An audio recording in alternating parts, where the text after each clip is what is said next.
John Doe Radio.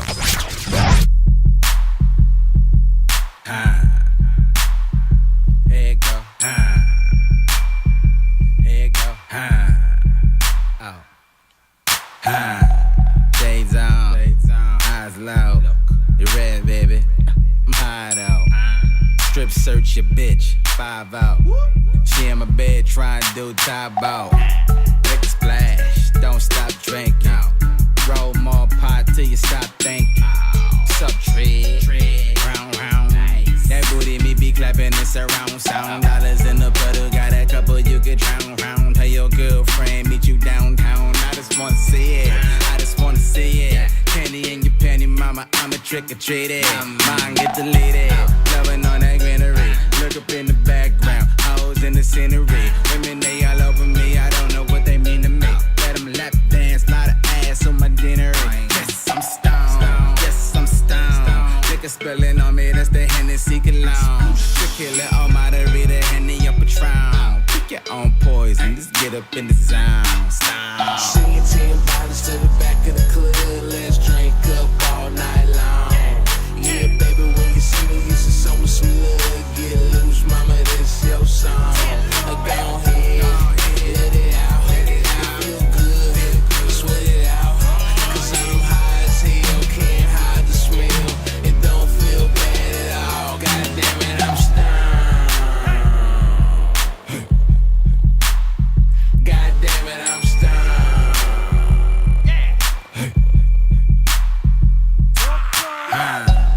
My club, run a town, run away, run around. I open it up, I shut it down. I tear the roof off and shake it up and down. Go hard, go home. My bezel surrounded by a snow cone.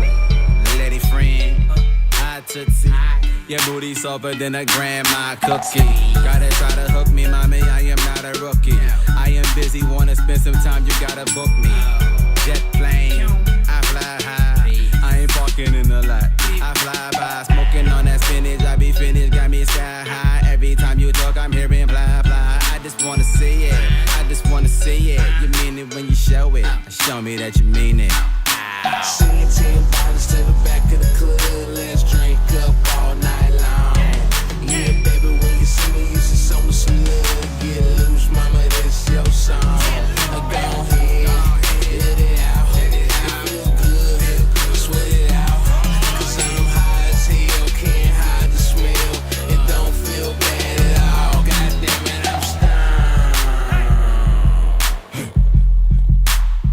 God damn it, I'm stoned.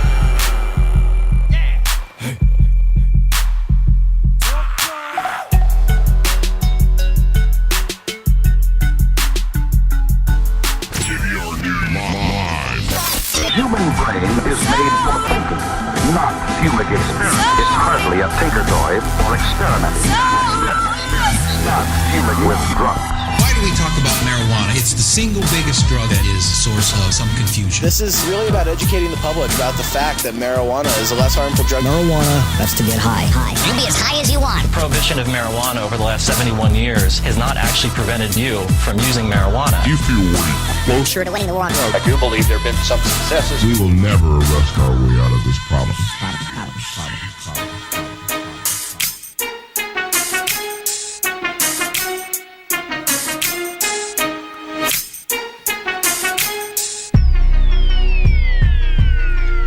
Welcome to the John Doe Radio Show. I'm your host, John Doe, here with my good friends, co-host, Bike. That's me. Good morning. Hello. That would be you. How you doing today? I'm great. Are you excited today? I love Mondays, and I'm even more excited about today, for sure. Yeah, today we have an extremely special guest on with us.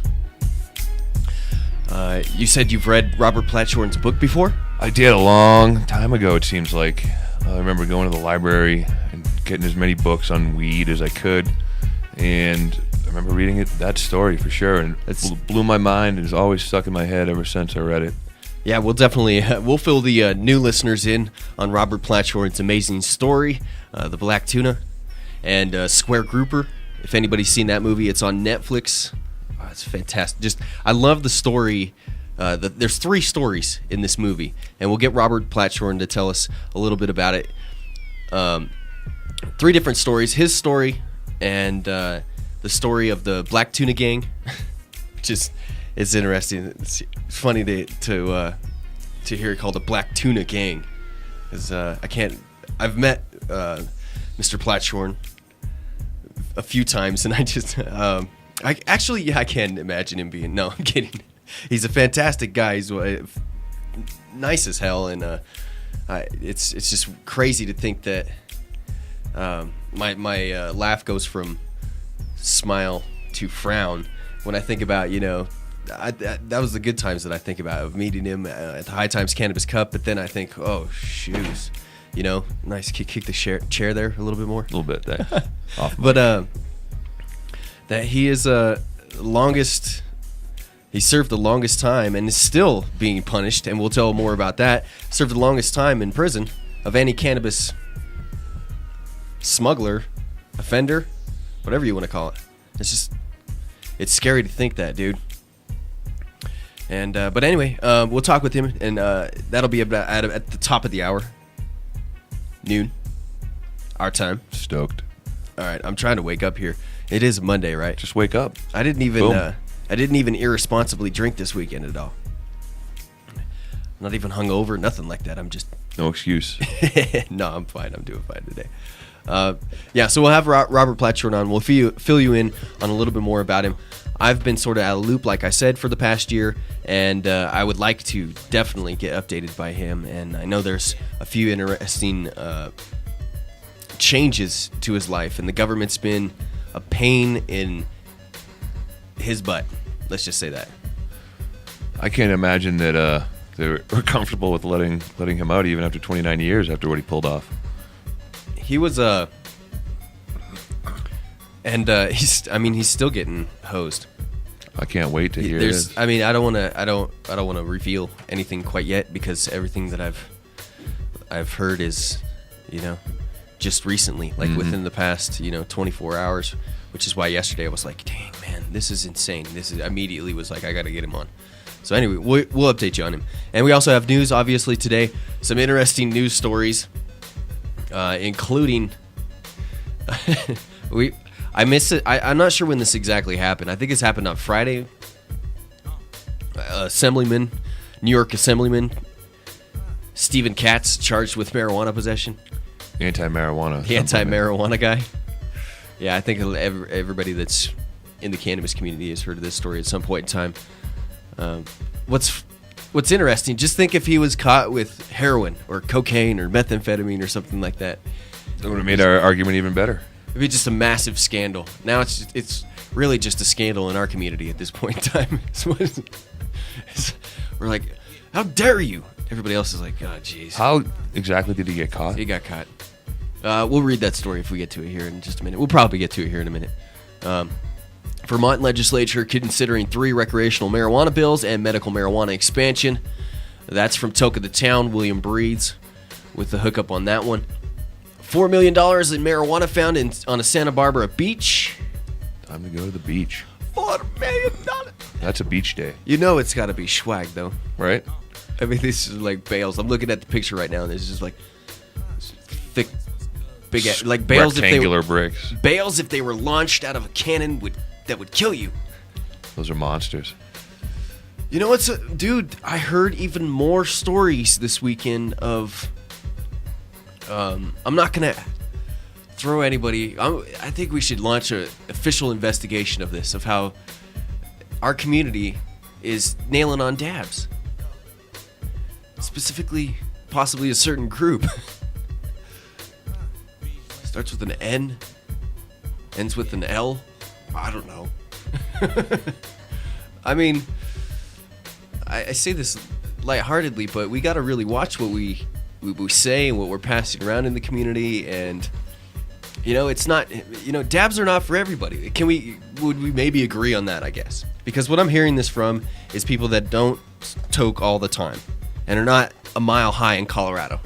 For some reason, people here in the state of Colorado, I don't know what it is. Like, if you've been in Colorado for quite a while, I haven't heard of a lot of people really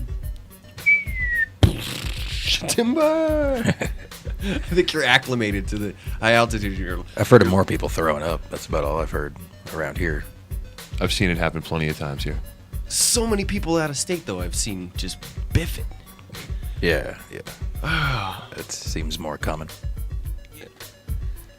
I hate bringing it up even, but this week it ran into my mind when I thought of swag. Obviously, I thought of both sides of the spectrum of cannabis. What am I doing here? Hey, what are you I'm doing? dancing like a Teletubby. Are you a Gemini? Is that your scales? I mean, a Libra. Oh man. So you are a Libra, aren't you? I am a Libra. Yeah, I knew those are your scales. I'm a Libra. October 18th. That's my scales. Yeah, calibrating. Walk like an Egyptian. Do. All right. Monday. SFVOG fueled Monday. It's not just for breakfast anymore. Not just for breakfast. Oh yeah, and also Evo Lab and Power Kush. CO2 wax oil. CO2 oil infused. We're gonna have. When are we having Alex on from Evo Lab? Alex Evo Lab? and his right-hand man, Max, are going to be here on Wednesday, and they can explain a lot more than we can, for sure. Awesome. Hash Wednesday. We keeping up the Hash Wednesday theme, trying to get that so far, trying hard. Me and Tim on Voxer last night, collaborating. What the hell were we going to do? We made it happen. That's all we got to do is talk 30 seconds a day, and we can pull it off. Imagine if we talked for 2 minutes a day. I hope you get a ton of Voxer invites because of that. You have to have my phone number. You're not. I'm not going to tell people how they can. It's not. It's the wrong number on Facebook. I just never updated it. Damn. People message me all the time. They're like, "Why don't you return my text?" And like, you never text me. You text my old number.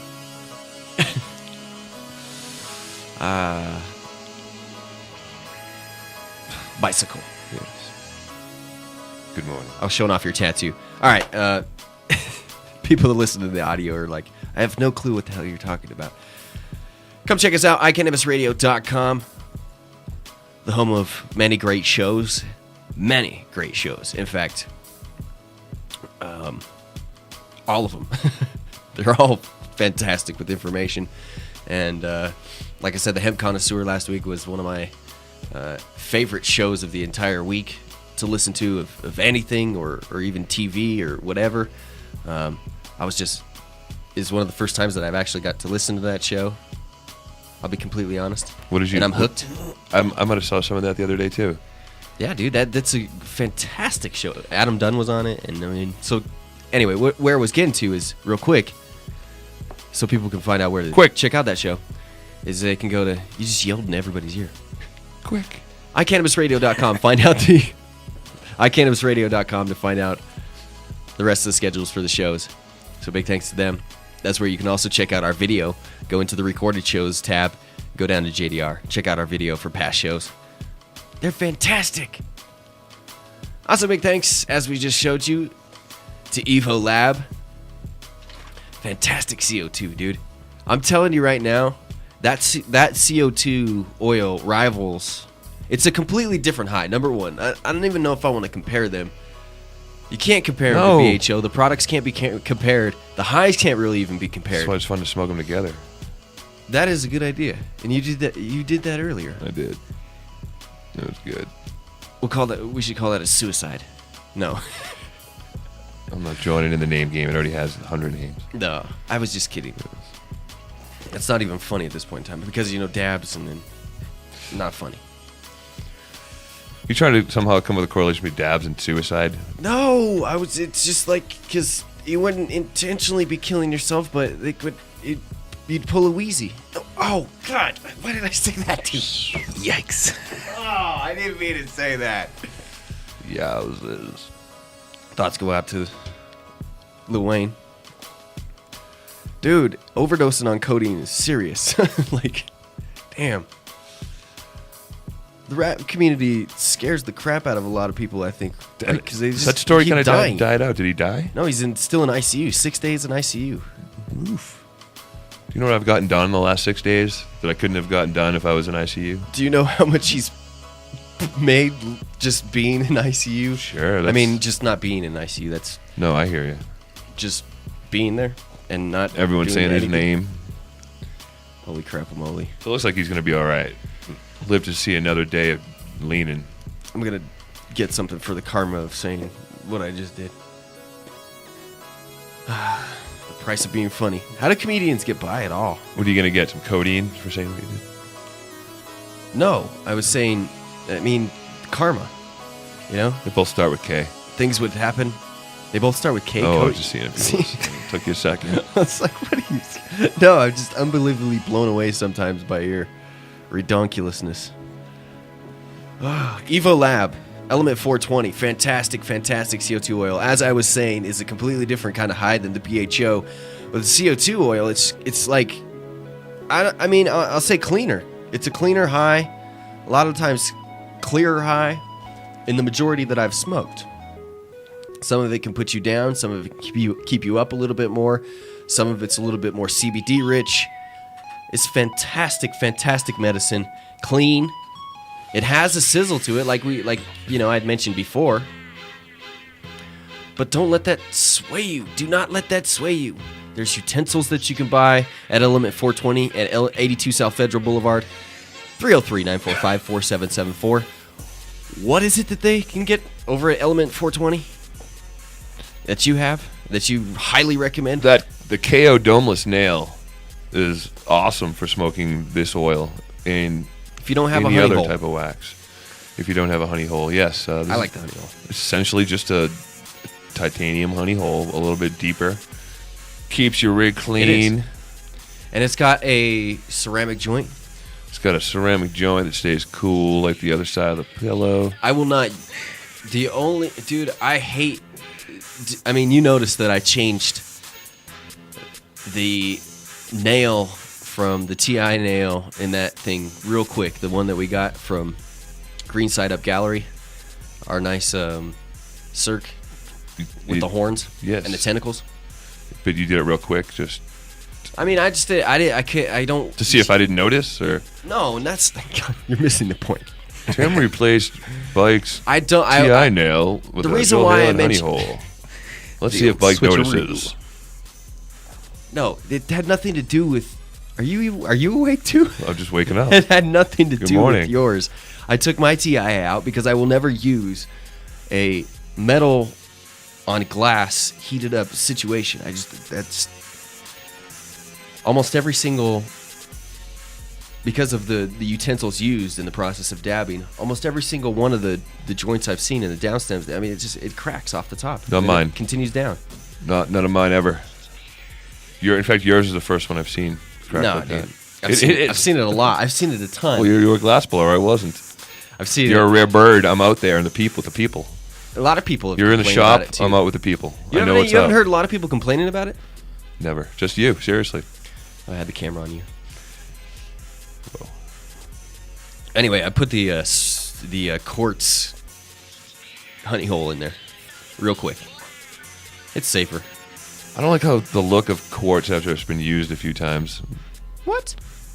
Looks like a dirty meth pipe. Oh my goodness. It does. What do you think that TI looks like? The same. It Looks looks like worse to me after a period of time. I'm like, on a lot of TI nails, I'm like, what the hell is this? I don't want to smoke this. And on the 8th day, God invented the Dremel. Dude, I don't want to. I see it. I'm a little weary of heating up. I don't know. I would just rather use quartz. I feel safer smoking off a tie nail than I do drinking alcohol. Titanium has never been proved to be the leading cause of cancer. Nobody ever mentioned alcohol here, buddy. I'm just saying, smoking off titanium, keep alcohol safer out of than this drinking alcohol. What was that little pin bubbler thing? Oh yeah, that little attachment for the.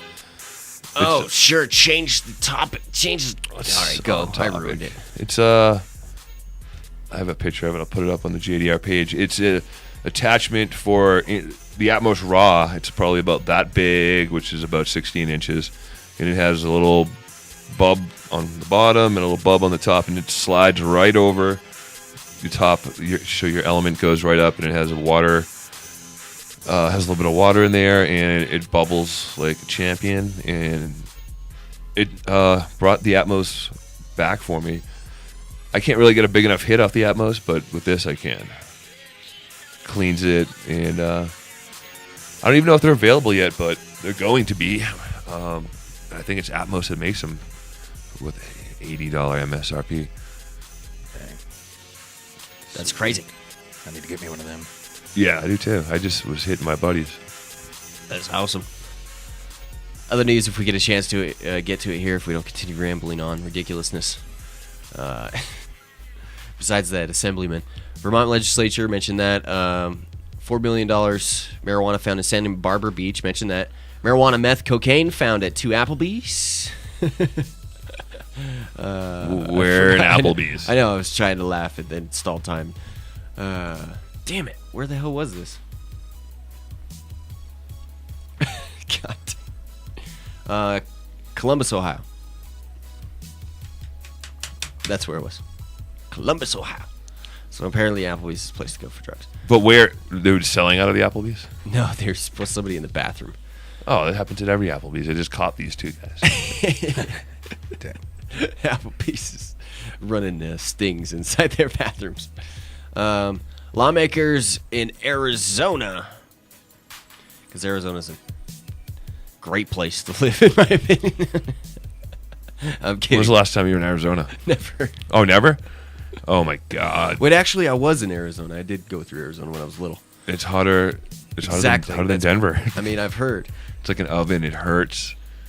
You look at, if you're not used to it, you look around like, why isn't everyone else going crazy? This is insane. Yeah. I'm pretty sure Joe Arpaio actually got ran out of sheriff, didn't he, too? Who? Joe Arpaio. Gomar Pyle? Joe Arpaio. I don't know who that is. You have no clue who that is? I'm not from here. How do you not? He's in Arizona. He's a nationally known dude. Oh, that's right. I'm not from Arizona. Dude, you. Joe Isuzu? You haven't. He makes his. He made inmates wear pink uniforms. Oh, that dude's outside. awesome. Sure. Yeah. And then intense. Well, awesome. I'm sarcastic. Whatever. Dude is No. a dickhead. There's no reason to go to Arizona. For me. Oh my for me. goodness. Stay away from border states. You'd open up the chat room and see if there's. All right. Anyway, Arizona weighs warning labels on edible marijuana. That's according to someone in the chat room, he's a huge douche. Yes, he is. He's pretty. I think he's even like he got tried for embezzling money or something like that. It was like a elephant-sized douche bottle. It'd be that. Arizona has. Yes. Ridiculous. So Tim started talking. He looked at his corner of his eye like, "What?" I'm just gonna keep talking. Fire from the back. Chad, did I introduce you today? I think I skipped over you. You didn't. It's good. Really rude. Chad, our producer over here. I'm here. Really gets on camera because one of the cameras is broken and it's hard to screw. It's hard to fix. Oh. It's a Monday. It's hard to flip around the camera. Anyway, deputies say man injures brother with sword over synthetic marijuana. Sword. I said sword. Over synthetic marijuana. We might get to that one. And as I mentioned, Robert Platshorn. I need a drink of water. That's what my problem is. I got mad cotton mouth from that San Fernando Valley OG. That's not water. You're right. There's water in there somewhere. Water in a lot of things. What is this? This is strawberry lemonade. Go back and look through the week, man. We've ran the gamut in Powerades. I think we've tried almost every available flavor in Albertsons. Not that anybody cared. Robert Platshorn. See how well that was with a drink of a liquid? You're a new man. You can go to blacktunadiaries.com, blacktunadiaries.com to learn more about Robert Platshorn, to order his book, The Black Tuna Diaries. Fantastic book. It's a good read. I highly suggest that you go check it out. And also Square Grouper on Netflix. I was told it was on Netflix still. So should be there. Go check it out. We'll talk with him about that. Make sure that it still is on Netflix. All right. Plans coming together for 420. We'll fill you in on more about that as time comes. I cannot wait. It's going to be a fantastic time. Just so stoked. Are we going to be doing a show from there? Yeah, we're gonna be doing a show. Yes. Nice. I'm sure we'll have some sort of meeting or get together about that. I'm sure I'll have no focus or attention span. You? Yeah. Oh, no way. You. Go figure. No focus? Attention? Nope. It could be brilliant. It could be ugly. It's going to be awesome. It's going to be stony for sure. Dude, it's fun. I could fill up 6, 7, 8 hours of radio. Oh, with the cup. With the cup. Shit, I think you'd just do it here by yourself if you had to. I probably could. I've seen episodes of JDI where you just yapped for 2 hours. Yep. By yourself. Yep. Yep. God. Somehow we're on the same wavelength and I don't understand it. All right. Also, big thanks to Warren Edson. Edson Maton and Mats, 2130 South Bel Air Street, Denver, Colorado. Home of iCannabis Radio. And Edson Maton and Mats. Criminal defense and medical marijuana consultation. Fantastic lawyer. Comes in here all the time, gives us knowledge. And I asked him today, I was like, hey, did you check out the rules? He was like, of course. It's my job. And I was like, should there be anything we look it out for? And I'm sure he'll fill us in on more detailed stuff, but basically it's just the same. As a lot of us Coloradans know from last week, the official recommendations from the Amendment 64 task force were sent to the legislature, and I guess it's pretty much the same old stuff. What was interesting is that I was also filled in on Washington's situation. That it's going to be crazy, dude. Like, yeah, I think Colorado kind of gets a lot of the attention. No, but like Colorado, I mean, it's probably for a reason, because like in Washington, what Warren was telling me, and I'm sure at some point in time, I think he had a meeting, possibly when we started the show, but maybe he'll come in at some point in time and explain to us the situation here in Washington a little bit more deeper than I can explain it, because this is the first time I kind of heard exactly what was going on there. I just haven't been able to understand it completely. There's 3 different licenses or something that you have to get, and nobody can own 2 at a time. So there's like you can either be a producer, trying to keep, the monopoly a retailer, or a producer, a retailer, or I can't remember what the other one was. Whatever the third rung is at. I was cut out the middle. End user. No, yeah, something like that. I don't know, but you can't hold 2 licenses at the same time, so you can't. It's not going to be like. It's not like medical marijuana here. It's not going to be like probably a situation with shops and stores. Taxes are probably going to be pretty high there too. Mm-hmm. I tell you what, taxes are going to be high here too for shops and cannabis. But the place that doesn't have it that high and just goes with the basics, yeah, I want to be in that place. I want to be in that area because you're going to bank. Because everybody else is going to be charged at 25%. I'm hearing medical is going to be tax exempt once they start charging recreational. That'll be true, and everybody in the whole state will be like, "We're going to be medical marijuana patients." But vertical integration is talked about also in that Amendment 64 stuff, I think. And that's something that's probably the biggest story that I can think of right now that involves Amendment 64 directly with the legislation. The DUI bill, obviously, that's a situation. Hope everybody made it safely through the St. Patrick's Day weekend. We went and watched the UFC fights. Maybe we'll talk about that in a second. Anyway,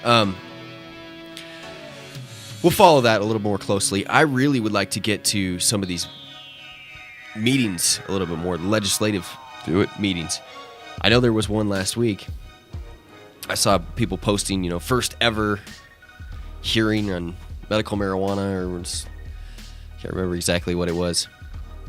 Trying to catch up on the regular news and from every state and everything that's going on is just crazy. All right. You got anything else? You do anything else this weekend? I didn't die or get arrested, so that was a success. Something I want to mention that is, I mean, I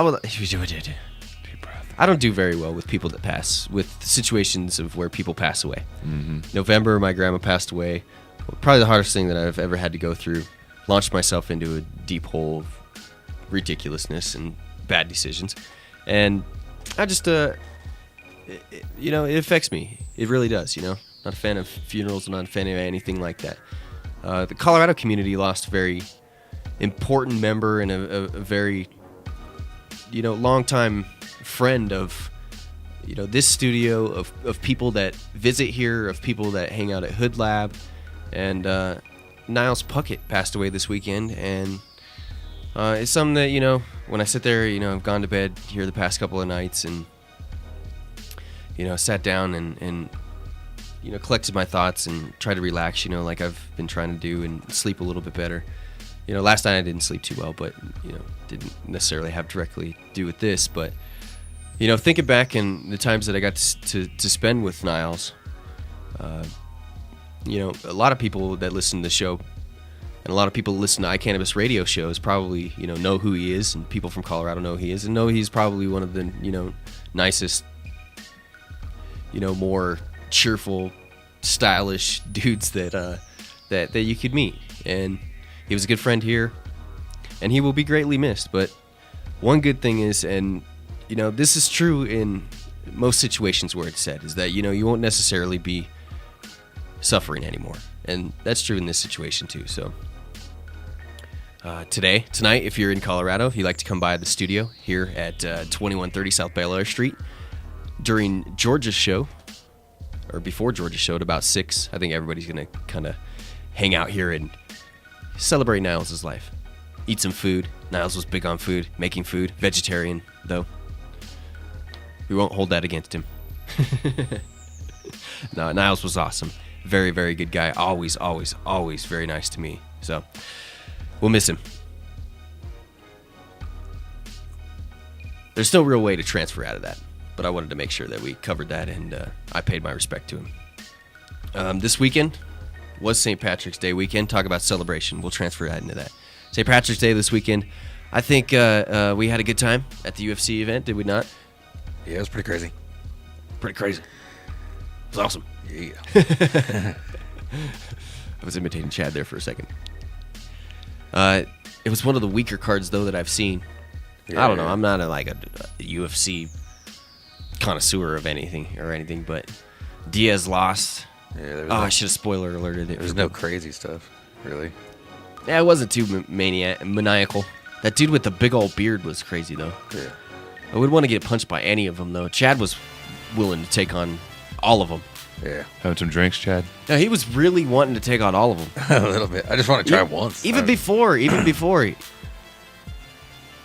don't know. There's responsible drinking, I'm not going to tell people they should drink. Yeah, even before that, though, I've always kind of wanted to give it a shot. To fight a UFC fighter? Just fight somebody, I don't know. I was like, dude, somebody's got to give me a good reason. Destroy you. Maybe not. And then he tells me, at least I'd know my place. Okay. And I was like, okay, how can I argue that then? Well, what if I did win? That'd be awesome. Oh, dude. Then I'd be like in your corner. I'd be like coming out and be behind you, patting your back and being like, what's up? So first ever fight, took out a UFC fighter, that'd be awesome. Oh, goodness. Comic was funny. The comic dude after that. He was oh, yeah, dude. I forgot about that. Let me flip the camera over here. Comic to add insult to injury after a fight. Chad. Yeah, he was cool. Challenge. There's 2 of them. Challenge George St. Pierre to a fight right now. He probably wouldn't want to. They say he's a nice camera guy. right here. Yeah. Tell him you're going to fight him. I'm not a crap talker, though. He only wants to. He doesn't like bullies. I don't like bullies either. I'm more on his side. All right, fine. Somebody's talking crap. That's the one. Somebody's got to give me a good reason. Right, nobody's ever got me a really good reason yet. We'll figure it out. We're going to start emailing the UFC fighters. They got to be tokers, a lot of them. Yeah. Be like, Nick Diaz, come out here and bring one of your buddies. I'm trying to get you. No, we had a good time at the draft over by Southwest cool. Plaza. Packed. It was fun. We had to stand the whole time. It was crazy. Had a responsible time. All right, we're boring Bike again to death. Who? What? Did you finish up your edible contest for Rooster Magazine? Tonight I will be finishing up. I have one more to go. What'd you post this weekend? You're not gonna have to pay me to judge a contest ever again. I appreciate the opportunity, but it beats the hell out of me.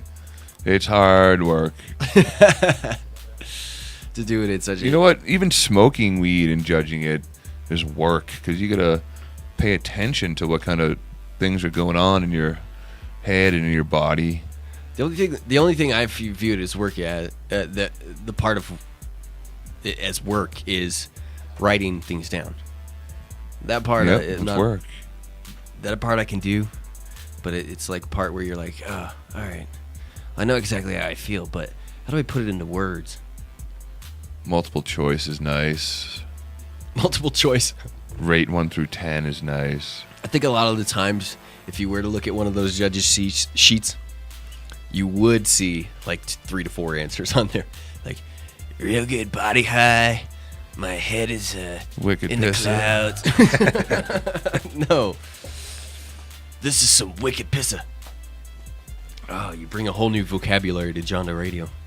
I thought it was just me who couldn't open his mouth and move his tongue. Well, not saying that you couldn't open your... You know what I'm saying. Yes. See? 2 vocabularies and 1... Anyway. All right, let's get to some news. I don't have anything else written down here, I don't think. There's probably something I'm missing that I was like, dang, I need to talk about that. You're saying... Oh, there was one thing, I did think about. You think that solvents are going to be outlawed here in Colorado? I saw that it's been brought to the attention of the, whatever it's called, the committee, the panel, whoever's in charge of putting this law, that they know what's up, that people are buying all this butane for and using it on their properties, not people with MIPS, people doing it in their own houses, and they said... Who said this? It was the committee, the 25 person panel committee suggested in Colorado. They listed a few solvents, butane, hexane. There was a few they listed and said we should really make some rules on what people can do with this. And I did see this weekend, though, just to play devil's advocate, I did see this weekend a residuals thing. Did you see the Top Shelf Extract? What about them? I saw residuals. Hold on. Holding. Please hold. You know, like hexane, butane. Solvents, stuff like that. What about them? I'm trying to find the thing right now. Oh, yeah. Yeah, they actually had a test done on it. It's right here. I knew I wasn't dreaming. Dan posted up test results at Herbal Synergy for residuals. Figures represent parts per million. Propane, blue cheese, 0.02 parts per million. Choco Rain, 0.39 parts per million. ISO-B, what is it? What's isobutane? Okay. Oh, yeah. Duh. 0.55, 0.54, 0.04. It's no point in really giving some of these numbers will probably change too, but just here's some of the base numbers that it comes up with. Entane. What the heck does this mean? I don't know. We'll have to get. You know what we need to do is we need to have a chemist. A chemist that we could give a call. Because the Entane numbers are like at 73.79, 67.61, 74.46. I don't know if that if that's Entane or not, or if that's like another number. You know what I'm saying? I'm not a scientist, so I can't really comment on any of this. The point, I guess, being that these things are starting to be looked at. The long-winded answer before. Quickly, it's being looked at. All right, quickly to news. New York State Assemblyman from the Hudson Valley. Notice how far I ran from that one. We do need a chemist, though. We ran all the way to the Hudson Valley. Yeah, we do. New York State Assemblyman from the Hudson Valley was charged with marijuana possession after he was stopped for speeding, the authorities said on Friday. The Assemblyman Stephen M. Katz, 59, a Republican from Mohegan Lake, was found with a small bag of marijuana when stopped on Thursday. The state police said in the statement, Assemblyman Katz was charged with unlawful possession of marijuana, a violation that is punishable by a fine of up to $100. Imagine this, though. What if they, let's play another devil's advocate situation here. What if they planted it on him? Wouldn't that look horrible if he was like, whoops, they planted it on me, man? If he was going after the police, I mean, he would lose a ton of support. That would, I mean, just think, man, if the police really wanted to get him, he would be hosed. Why would the police really I don't want to know. get Maybe him? I've been watching too much House of Cards on Netflix. You guys don't get that because you don't watch TV. That means we have more time to think about weed. But see, I get high and think about situations on weed. That's fun, too. You know what's fun? Kill your television. That's fun. Netflix is awesome. House of Cards is awesome. Wild Boys. Oh, yeah, we've been watching the Wild Boys season 2. They're crazy. Those Wild Boys are crazy. You know what's even crazy? I have no idea what that means. Chris Pontius and Steve-O. Oh, those guys are crazy. I don't even know. All right. In a statement, Mr. Katz said, the episode was unfortunate. This should not overshadow the work I have done in the years for the public and my constituency. So he's still saying, don't pay any attention to the man behind the curtain, basically? You nailed it. I'm confident that once the facts are presented that this will quickly be put to rest. No, he doesn't. As soon as I roll up a fatty, this will be put to rest. That's the... Dude, man, I haven't heard that in a minute. I guess I've not been paying attention too much defense from anybody. I'm confident that once the facts are presented, this case will quickly be put to rest, said everyone. Mr. Katz, who was first elected in 2010, represents a district that includes parts of Putnam and Westchester counties as a Republican in the Assembly, which Democrats control. He is not especially influential, but he has made a name for himself as one of the more outspoken state legislators. Last week, for instance, he enraged fans of the Buffalo Bills by questioning the use of state money to entice the team to stay in New York. Wow, you done gone and pissed off the football fans. Mr. Katz has had previous troubles. A veterinarian by trade, he was once accused of illegally disposing of a dead German Shepherd. What? And another time allegedly attacking a Chihuahua he was treating. Both times he said he was exonerated. On Thursday, Mr. Katz was pulled over around 10 a.m. after he was detected driving 80 miles per hour in the New York State Thruway, where the speed limit is 65. The police said the trooper who approached the car noticed the smell of marijuana and then found Mr. Katz to be in possession of the drug. Mr. Katz was released in an appearance ticket and is due in court on March 28th. The Assemblyman, who is a member of the Chamber's Committee on Alcoholism and Drug Abuse, voted against a bill last year that would have legalized medical marijuana.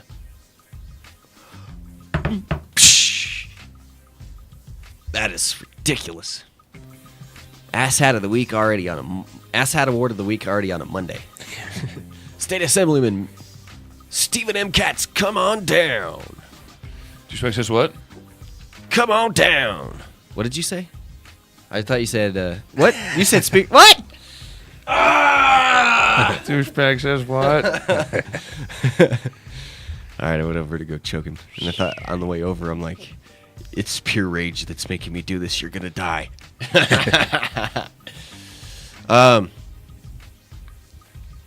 Oh, yeah, that reminds me, too.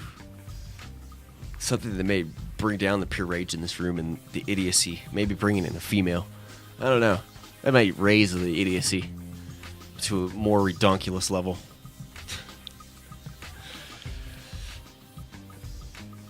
Just when you guys come in and say something. You took a deep breath. I was waiting for you to say something brilliant. I was leaving, I don't know. I was leaving room for you to...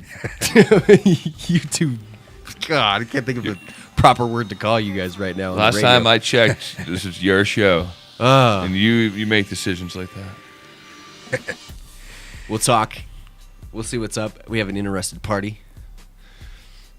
I don't know if I want to subject her to this environment, though.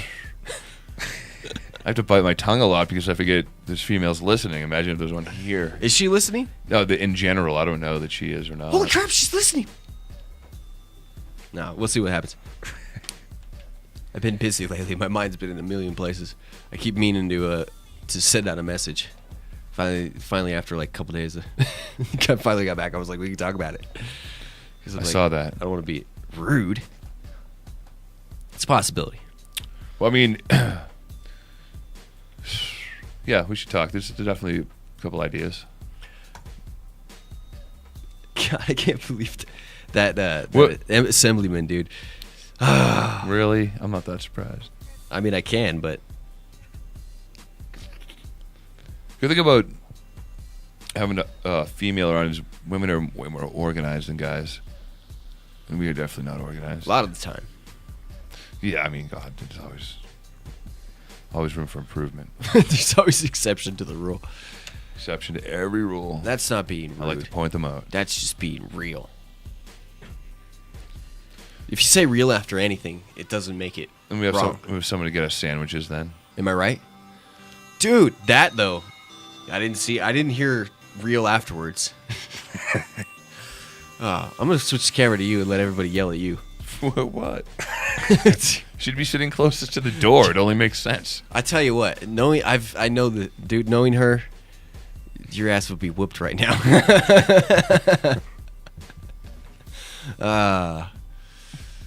That's the big reason right there. What's that? I just said what you were thinking, dude. 3-on-1. What? You eat a lot during the show. Before and after. That's because it's during lunchtime. For you. Today's a barbecue next door, too. I saw that they're out there heating up already. Where's the long microphone cord? That's what I want to do, is go out there. The wireless tech. We're wasting all our time here talking about nonsense and you offending all the ladies. Dude, her seat would be closest to the door. I was trying to help you out. Dude, MJ's I hope she kills you today. And you're listening back to the show, MJ, and you hear that part? I think she's listening right punch now, him. actually. Come down here and just punch him. No, I'm kidding. All right. Earlier this week, a group of Democrats, independents, and progressives introduced House Bill 499, which would legalize small amounts of marijuana for personal use and cultivation in the state. I keep forgetting to switch over the camera back to me. As well as allowing for recreational cannabis stores to open up in the Green Mountain State. According to the language of HB 499, adults 21 and up would be able to possess up to 2 ounces of herb and could grow up to 3 plants. By the way, if you'd like to follow along with stories from fantastic sources, tokethetown.com. 3 plants is weak. 6 plants is pretty weak. So 3 plants. 3 plants of 1.5 plants in veg, 1.5 plants in flower. But yeah, maybe like that. How the hell do you get a half plant? Yeah. that middle plant would be kind of weird. What the F? I was on autopilot there for a second. Right when you said something, I was like, whoa. Your autopilot is a tone of voice. I can have my eyes closed and know, if you just came back to the situation.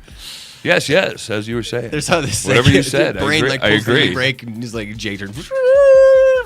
Whoa, dude. Yeah. Get back in the game. 3 plants is ridiculous, dude. That's 3 plants to flower here. Sucks. You can't. I mean, it's not even worth it. I'm just gonna be nice and say it sucks. I don't know a lot of people just doing 3 plants. I do. I know a couple. 3 I know a and couple 3. following the rules. The 6. Follow the rules. Anything over those limits in Vermont under this bill would remain criminal offenses and defined by current laws. Oh, so this is not sucks. medical? Oh, they already have medical, so they're just decriminalizing in general growing up to 3 plants? 3 recreational marijuana bills and a medical marijuana expansion. So House Bill 499, which we haven't got to another one here. House Bill 499, 21 up would be able to possess 2 ounces of herb and grow 3 plants. And anything over those limits would still be felony, whatever it is. I'm sure cultivation at that level would be a felony. If passed, the bill would create state-regulated marijuana industry headed up by the Department of Liquor Control. It also calls for $50 excise tax per every ounce sold. Wow. Industrial hemp would also regulate and license Vermont farmers to grow it, despite what federal regulations say. Here, is today talking March about 18th. hemp. Hold on. Hold, please. Today in Colorado may possibly be Hemp Lobby Day. Your call is important to us. No, it's not. It's March 20th. Wednesday is First Hemp Lobby Day Wednesday. here in Colorado. So it looks like this situation with hemp is going to be moving forward quite steadily here in Colorado, which is cool. Hemp here. Get your hemp here. Third marijuana reform bill introduced this session in Vermont. Bill 48 was introduced in January. It would decriminalize up to an ounce of marijuana as well as paraphernalia, making possession of both a civil penalty with a fine of no more than $100. Bill 200 was introduced in February and would decriminalize up to 2 ounces of marijuana as well as cultivation of up to 9 cannabis plants, though only 2 can be in flower at a time. Make them big-ass plants. That's it. I mean, you can make that work a little bit better than... The douchebag says what? Shut up. That's still 9 plants. That's not very many. If you smell poo, can you help yourself from not saying I smell poo? Because I smell poo. I mean, that's not great, but if you knew what you're doing and you could... No one knows what they're doing. Screen to green it. You could make some pretty big plants with a couple plants. Right, but no one knows how to do that except for like 2 guys. It just leaves more room for you to have, except for 2 guys. There's more than 2 guys in there. Yeah, shut up. Scale size, I'm talking about. People caught with amounts with people caught with more than they were allowed would face a civil penalty of no more than $100. I'll pay the $100. All 3 bills have been referred to the Committee on Judiciary. Legislation is also considering a 4th bill, House Bill 500, which would expand the existing medical marijuana code in Vermont by increasing the number of patients private caregivers can have from 3 to 5. Increase the number of patients each dispensary is allowed to serve and would add anxiety, insomnia, and post-traumatic stress, a move that is huge for veterans' rights groups that have pushed for similar rulings in other medical states. Patient plant counts would be increased from HB 500. It doesn't say. Patient plant counts would be increased.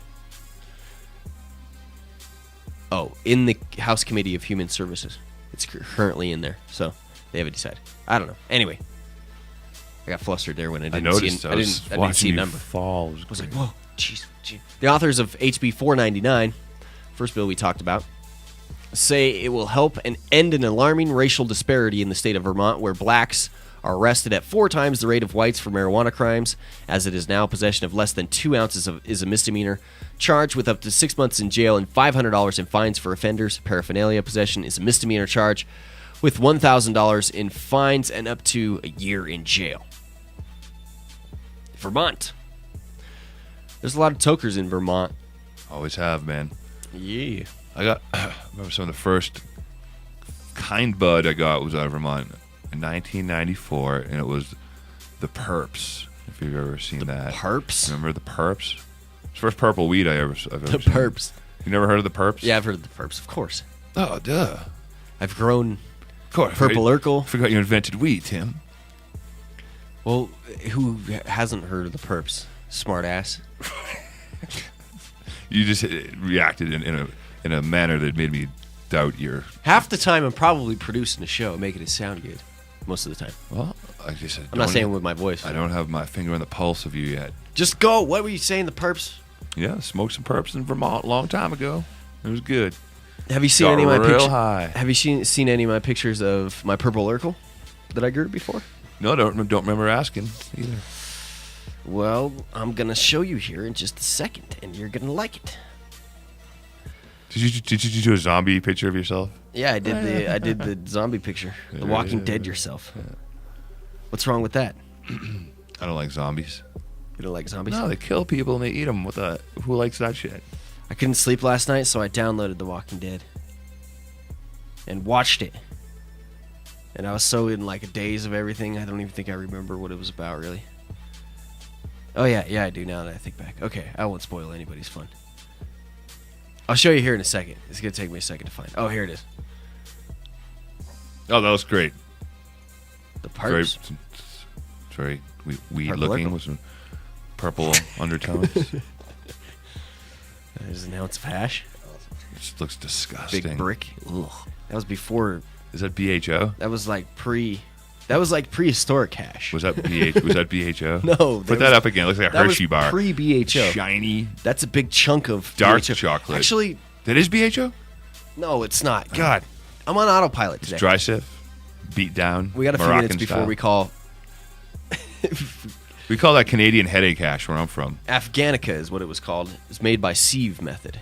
Ah, yes. But it was pre-BHO. Prehistoric hash is what it is. Yeah, that's what we're going to name it. There's a million people in the country who would die to smoke that right there. This night, that reminds me, I was talking about the comedian I didn't get to. I saw Dick Black this weekend at the UFC fights. He did a comedy sketch. What color was it? He was funny. Do you know Dick Black? I know Dick Doherty. He used to be on Marijuana Radio. Anyway, I saw him. He was there that night. That hash was there too. The hashes. Is that there was like 4 bars. Is that a picture from the 70s? There was like 4 bars of that. This was like when was this? In 2009, December 9th, 2009. Wow, that's shiny, dude. That's light years away from where we're at right now. Just flip that over. It says Hershey's Dark Edition. All right, special dark Hershey's. Should I grab the camera and show everybody? Yeah, balloon knot. This is how your hash shouldn't look necessarily. It looks like my hands on. It just looks like a Hershey's bar. That's all it is. Oh, jeez. All right. Anyway, good times. Let's give Robert Platshorn a call here in just a minute. Beep, bop, beep, boop, boop, boop. I think we can make it through this one story. $4 million of marijuana found in Santa Barbara Beach. Santa Barbara County officials discovered $4 million worth of marijuana next to a boat Sunday at Arroyo Quemada Beach. Officials say they found an estimated 2,000 pounds of marijuana. What is that? Somebody do the math on that. 2,000 divided by 4 million. 2,000 divided by 4 million is $5 a pound. Did you? How? What? Really? No, I have no idea. Are you? Do the math. I don't trust a single damn thing that you say. My phone's powered off, and I don't have my abacus here. There's no calculator on your mini computer? I guess Google is a calculator. What's the math problem, please? Oh, my goodness. What is the math problem? $4 million. Yeah. Doesn't have to be dollars, so it's just 4 0 0 0 0 0 0 divided by. Oh, dude, I'm not a math major here. There's 2,000 pounds. 2,000. 2,000 pounds. Wait. Oh, here's a calculator. Here we go. 4 million divided by 2,000 equals 2,000. What? So that means 2,000 times 2,000 is 4 million. Oh my goodness, man! I'm glad I had the camera on you. Oh shit! If you didn't know, 2,000 times 2,000 is 4 million. What? This calculator just does not want to work. $2,000 a pound. It's probably about right. $2,000 a pound, unless it's. No, dude. What is it? You see, you get the same result as I. Oh, I hate math. What did you get? 20,000? I don't know what I got. 12. Oh, the calculator. I see it too. Chat room. Go to the chat room. They'll bail us out here. What is that chat room? See, this is why I was passing it on to Jimmy you. Casto is telling me it's 2,000 per pound. I was right. Go after yourself. God. Thank you, Jimmy. I hate math. I hate reading. Anything that has to do with thinking. Especially on a Monday. Feel the calculator. That's why I threw it and passed it to you. Oh, I can't count on you for a damn thing here. To be an asshole, you can. Santa Barbara County officials located an apparently abandoned 30-foot Panga-style boat. We got to make a call here in a minute. You just completely wasted all my time there with your slowpoke math. Thank you. I'm kidding. You mean my accurate math that was right on point? You questioned that we had to have someone from the audience confirm. I'm stupid with math. Dude. Panga-style boat with 2 onboard engines and 20 fuel containers on board. The department said in a news release, sheriff's detectives located a significant amount of evidence that was consistent with marijuana smuggling activities, including marijuana, including trash and debris that was strewn about the beach and nearby coastal access trails. Officials are now testing the drugs and other evidence found at the scene. This is the second big pot discovery this month in Santa Barbara County. Earlier this month, marijuana with an estimated value of $1 million was discovered near a boat that had crashed near Vandenberg Air Base. This is maybe the Black Tuna Gang starting up again. Stop it. Marijuana was found near an overturned boat north of Wall Beach and was removed by Homeland Security investigators. For the record, a previous version of this post incorrectly stated marijuana was found. Oh, we don't need to read it. Let's talk to someone that spent quite a few days in jail. Prison. For a situation of smuggling. Prison, the fanciest kind of prison, too. What do you mean by fanciest kind of prison? Oh, the federal. When he comes, no, he can't. I don't think he can leave. Dang it! I thought I was gonna have problems with the Skype volume here for a second. Hello. Hey, is this Robert? This is Robert. Hey, this is Tim from John Doe Radio. Mr. Platshorn, great to have you. It's a pleasure to be on. Are we live? Yes, we are currently live, and we're recording.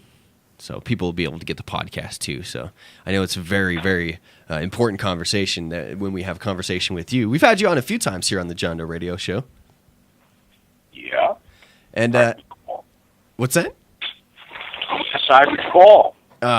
Phones are just awesome sometimes. Where can people go and check you out if they want to follow along during our interview? BlackTunaDiaries.com is your website, and you have a book out called The Black Tuna Diaries and a movie, Square Grouper. Yeah, but it might be just easier to take a look at thesilvertour.org. Thesilvertour.org. Now, you're in Florida, right? You're in Florida down there. That's right. And the Silver Tour, of course, is a nonprofit that teaches seniors about medical marijuana. And right on the home page, when you go there, there is the video of my appearance on The Daily Show with Jon Stewart. Mm-hmm. And I believe you can look at the video, Should Grandma Smoke Pot? That's my television show that's been running on commercial stations in different cities. Awesome. And there's quite a bit more there. And anybody who wants to get my book or a copy of the movie Square Grouper, that's been on Showtime for the past 6 months. Awesome. They can get a signed copy of the book or a signed copy of the movie right at the Silver Tour website. They go to the Stash House. Now, the Square Grouper is a fantastic movie. The first time I saw it, I was the first thing that came to my mind at the end of it was I was proud to be a part of this community. I was proud to have people like yourself, as part of our community. And your story is just an amazing story. I mean, it's what you were doing, in my opinion, should have been something that should have been celebrated at the time, rather than you going to prison for almost 30 years. It's just insane. Well, they celebrated after I got out. When I went away, we lost you there. Your voice is kind of dim in the background there. How about now? There we go. Sorry about that. When I went away, when I went to prison, the government had demonized me for almost a year. The trial was almost a year long, and they painted me as a drug czar and a villain. And so when I came out, I kept a fairly low profile. I didn't know what people would think of me or how I'd be accepted. But I was really surprised the first time after my book came out. I traveled out to San Francisco to the Normal conference out there 3 years ago. And out there, I really felt like I was celebrated as a hero. Mm-hmm. People were really super. And then when the movie Square Grouper was released, I went around to a lot of the premieres in different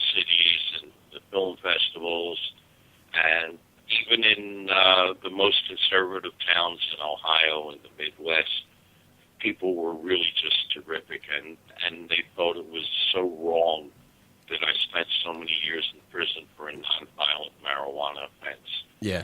So the celebrating part got put off for 30 years, but it was there when I got out. That's good. That's good to hear that you feel welcomed, because the situation is just ridiculous. And in Square Grouper, to recap, there's 3 stories in there. I also want to cover situations that you've gone through here recently that listeners may not know about, and things that I just found out about here. But to cover what some other stories here in Square Grouper, it not only tells the story of Black Tuna Gang, it also talks about the Zion Coptic Church. Yeah, the Zion Coptic Church, which is a fantastic story. Yeah, that's a fantastic story, and if anybody doesn't know about the Zion Coptic Church, this is kind of a good intro to it, and it made me want to learn more about the situation there, and how that developed, and then Square Grouper, and then it talks about smuggling in the Everglades, or in the Everglades City. Yeah, Everglades City. That was a town on the west coast of Florida, down toward the south end,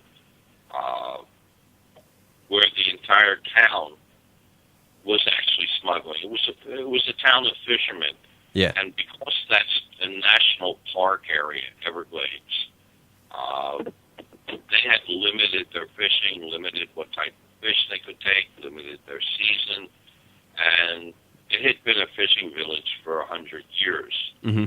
So they were looking for another way to make a living, and in the middle and late 70s, early 80s, pot smuggling supported the whole town, and the whole town was involved in it. Yeah, it's a crazy story. I mean, it's like, wow. Like, it blows you away to think of how many people were involved in this, and then what it took to actually get these people caught and everything. It's just it's mind blowing. So great movie, and people can check it out. It's on Netflix, isn't it? Also, it's on Netflix. It's on Showtime on demand, Showtime anytime. They schedule it on Showtime occasionally, although it did run for months on schedule. So now it's just every now and then. Yeah. And the video's available, and if anybody'd like a signed copy, I'll be happy to sign one for them. Plus, the whole center portion of the movie, of course, is about my organization, which the government named the Black Tuna Gang. We had never actually heard that name. Yeah.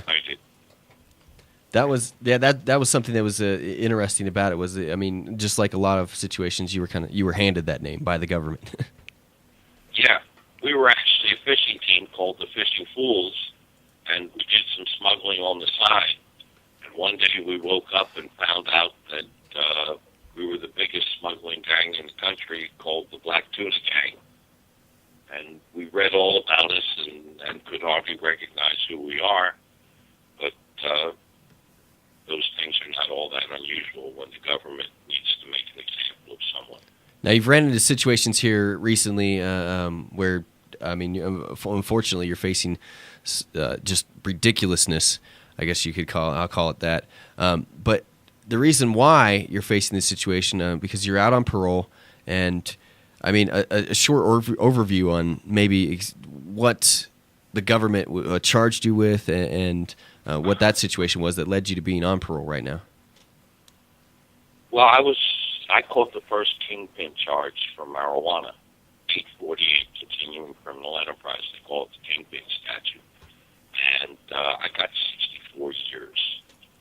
And under the old system, when I was indicted, you get 15 days a month, good time. And I served virtually the whole sentence and was released after 30 years to a very long parole sentence.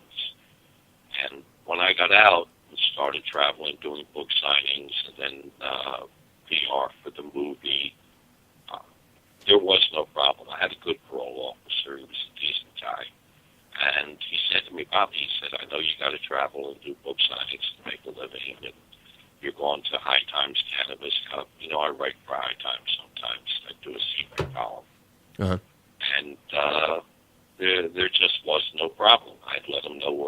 going and call them when I got back. And I lived a normal life. And then a little over a year ago, I started the Silver Tour, which is a nonprofit. And the reason is when Prop 19 was defeated in California, I took a look at the exit polls after the vote. It was only defeated by 6 points. And it was obvious that there was only one reason that it was defeated, and that was the senior vote. It seemed kind of, at the time they tried to blame it on the growers. They didn't want legalization, but the dispensaries didn't want it.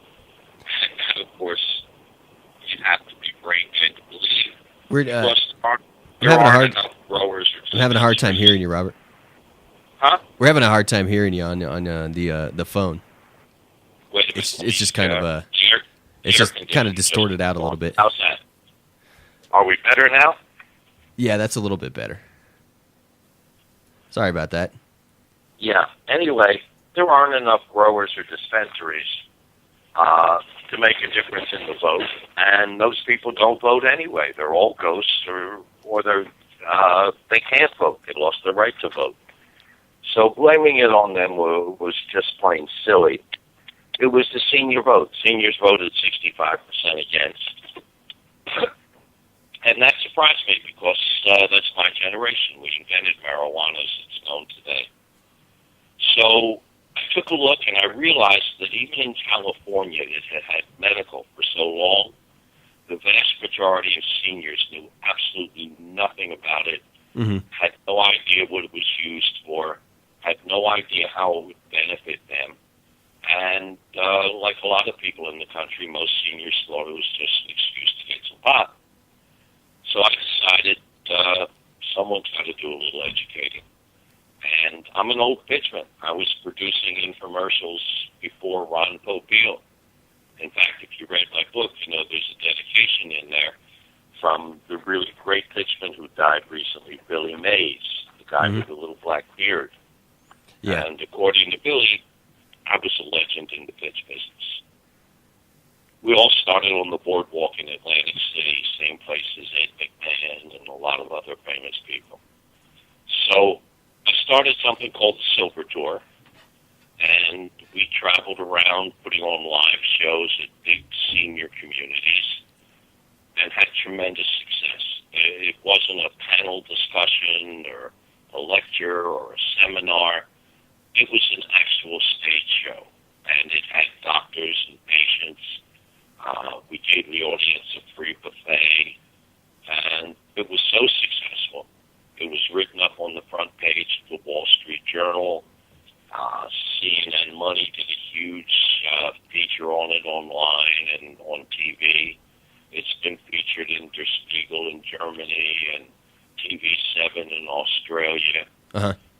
It was tremendously successful. The only problem was we only reached 150, 200 people at a time. And that's a long, slow process. So I took my infomercial skills and I produced a show called Should Grandma Smoke Pot? Yeah. And it features people like Dr. Andrew Weil, famous doctors and researchers, and most important, it features patients. Yeah. Many of whom are seniors, and they're people that the audience can relate to. This was made for the mainstream. It's not the same old hippies selling the same old pot. Where's this showing at? We've run it in 5 cities on about 8 different stations. In Florida? We run it in paid programming, like an infomercial. Yeah. And as an old infomercial producer, I can actually bid on those programming slots and get them. Nice. About 25 or 30% what they would normally cost an ad agency or a local programmer. Yeah, I know about that situation, man. There's not many people. That's a good position to be in. To get the good rates. Yeah, I've bought spots that were $2,000 half hours in prime time for $500 each. Sweet. And late night spots that were $200 for $50 each. So we run it as paid program. It's supported strictly by donations and memberships to the Silver Door. Mm-hmm. And as we get enough money in, we buy more schedules in more cities. You can see it on my website, or you can see it on YouTube. And just look for Should Grandma Smoke Pot? You'll see several versions. Go to the one that says Final Cut. Okay. And you'll see it's had about 48,000 views just on that channel. That's awesome. If you look at all the channels it's on in different forms, it's probably had 65 or 70,000 views. That's awesome. But on the main channel, it's had 47, 48,000 views. It jumps by 1,000 every 2 days. Now I know the justice system is a pain in the ass to work with, and obviously you probably know more than I do about it. But all this activism, I mean, it led to a problem. I understand. It left me with a huge problem. Yes. Last May, when I came back from the International Medical Marijuana Conference in Arizona. Last May, yeah. The one run by Patients at a Time, where doctors come from all over the world, researchers, and share their knowledge. Mm-hmm. When I came back from that conference to South Florida, where I live, I get a phone call from someone who introduces himself as my new parole officer, Uh-huh. which I thought was odd because the old parole officer had actually gotten me a early release from parole. Yeah.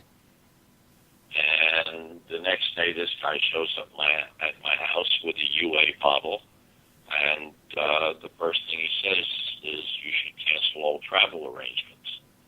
Jeez. I said, "Whoa, wait a minute. First of all, I'm discharged from parole." And he said, "Well, that's a mistake." He said, "You're actually now on special parole." And then I said, "But I need to travel and do speaking engagements and book signings in order to make a living." Mm-hmm. Because anyone who's ever been in prison for any length of time gets an extraordinarily diminished Social Security. Wow. You know, it's based on your last 10 years' earnings. Yeah. And I spent my last 30 years in prison. So I get very, very little Social Security. And I had built up my speaking fees and traveling and doing book signings and public relations. Yeah. To where I could almost make a poverty-level living. And they just jerked that right out from under me, hoping to curb my activism. Yeah. They told me if I wanted to go out and be a pitchman and sell Ginsu knives or pots and pans, they might let me travel. But Yeah. not to further legalization of cannabis. So, in a way, it gave me time to finish my TV show. And surprisingly, the head counsel at Hearst Broadcasting looked at it to approve it for all the Hearst stations. Uh-huh. And he said it is the classiest, best-made issue show he's ever seen in his life. Yeah. And Hearst, despite the fact that I do tell the Hearst story and blame them for cannabis being illegal in the show, because I give a little history of cannabis and marijuana. Mm-hmm. And even though I blame them, they okayed it for all their stations. They said that doesn't bother them because it is the story. Yeah, you're not actually trying to sell greens on there. You're actually speaking your First Amendment right. You know, I thought that just couldn't be taken away from you, period, which time and time again in the drug war, that's proven wrong. They tried to stifle me even. They can hedge around it. And when we took them to court, the judge said, well, you can Skype into these meetings. And, of course, at most events, they aren't set up for it.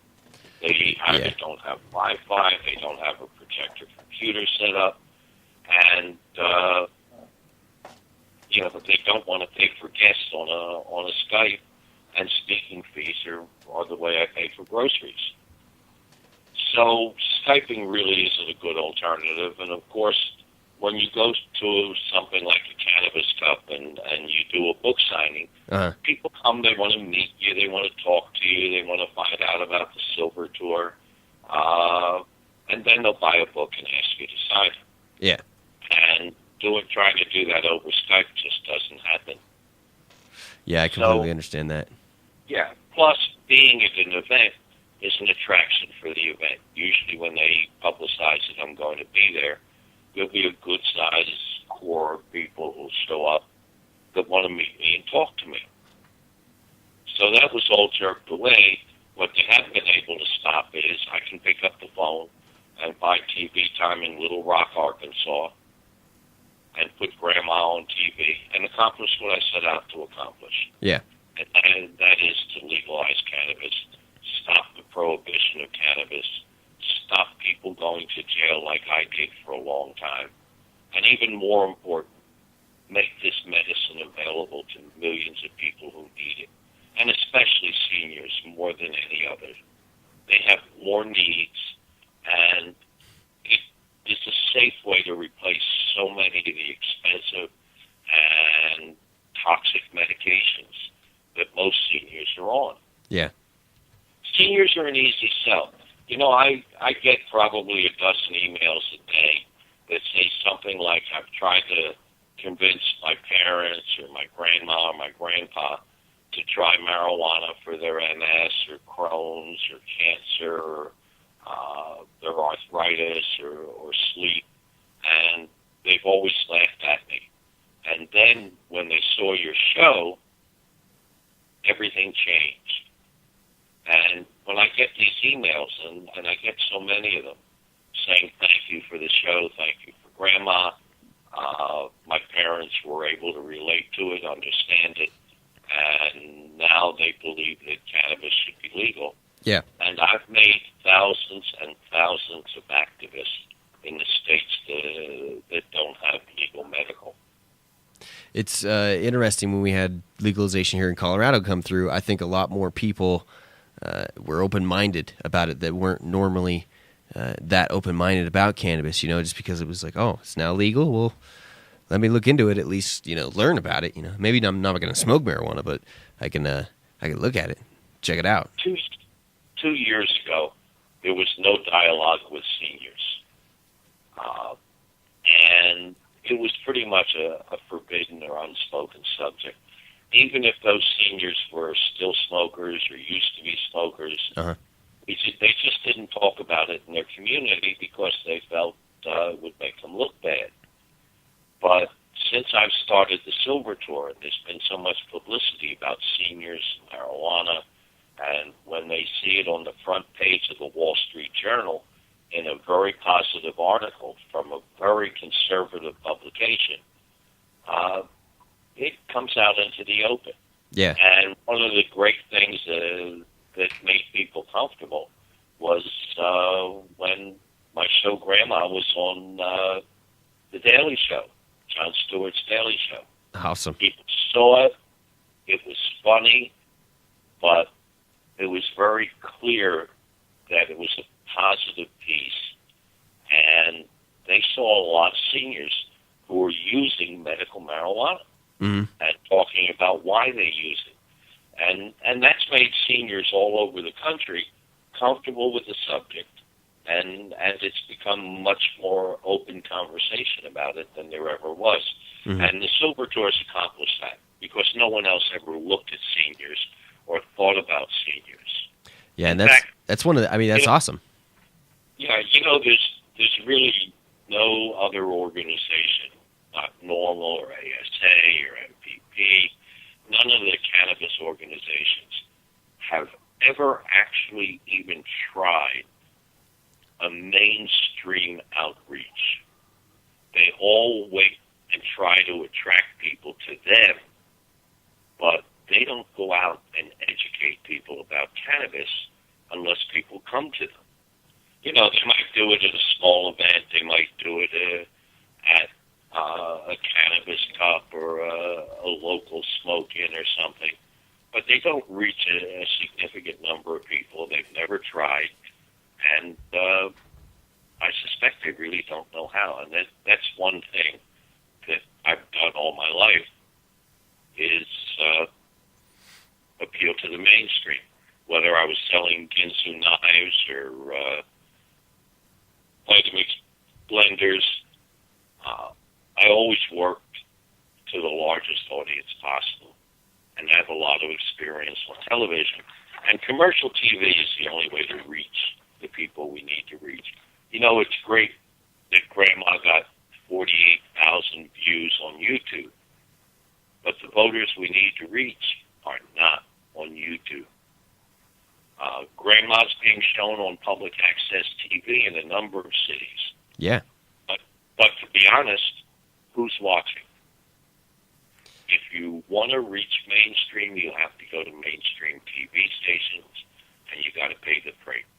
There is no other way. Yeah, but it's a fantastic idea to pitch and educate, seniors on this issue, and I think the show is a fantastic idea. That's especially I don't mean in Florida necessarily for the senior situation, but Florida being one of the more tough states to break into, it's nice to see that there's situations like this happening in Florida, like yourself, people like you pushing for reform. It's encouraging, because Florida is a scary state when it comes to being punished for drugs. Yes, it is, and we've made a lot of progress here. 2 years ago, I went and addressed the legislators, and they all put their head down while I was talking, wouldn't even make eye contact with me. And when I was done, I thought I had wasted my time, and I'm on my way out the door. And the woman grabs me by the sleeve and says, Mr. Platshorn, can you please stay here a few minutes? I said, what's up? She said, Representative Clemens is interested or may be interested in doing a bill. Mm-hmm. And so I stayed. We worked with him. Some people from my normal chapter and some lawyers worked with him. And he put in a medical defense bill, which had no support. Second year, there was a companion bill. There was a half a dozen co-signers. And this year, Jeff Clemens is a senator. Mm-hmm.